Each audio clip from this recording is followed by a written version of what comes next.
একজন ভাই যিনি লিখেছেন, আমি তেনাদ নিয়ে খায়াতের জন্য দোয়া চাই। ভাই এইসব দায়িত্ব আমার ঘরে দেবেন না, আমি কখন কোথায় থাকি, ব্যস্ত থাকি। আল্লাহ আপনার নিয়ে খায়াত দারাজ করুন, দোয়া করি, আল্লাহুম্মা আমিন। এখন কথা হচ্ছে মাদ্রাসার জন্য, মাদ্রাসা নবীর ঘর, আমাদেরকে মহব্বত জান মাল কুরবান করতে হবে, তাই তো নাকি?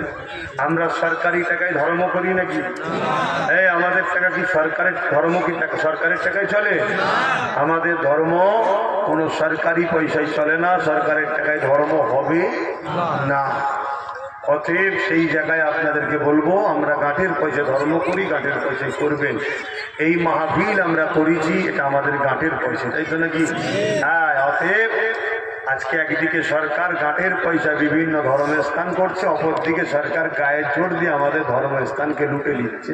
তা ওয়াকাফ বাঁচাবার জন্যে আগামী দিন কলকাতায় যেতে হবে, যাবেন তো নাকি? মাথার ভিড় যত বাড়বে, আন্দোলনের ক্ষমতা বাড়বে না বাড়বে না? হাত তুলে বলুন, যেতে হবে তো নাকি? তারা রেডি হচ্ছে? হবে?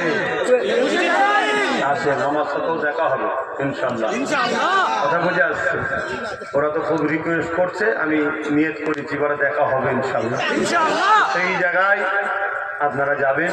আর একটা শেষ কথা, এই জলসাটা করলাম, এই জলসার জন্য ছেলেরা যাচ্ছে, যার যা খুশি একটু পকেটে হাত দেন, যার যা খুশি একটু পকেটে হাত দেন, একটু ছেলেরা যাচ্ছে, যার যা খুশি একটু শরীক হন। মাদ্রাসার জন্য দেবেন না? এই সরি, এই জলসার জন্য, এই জলসার জন্য, এটা থেকে মাদ্রাসা রে বাবা দেন, ছেলেরা যাচ্ছে, যার যা খুশি দেন।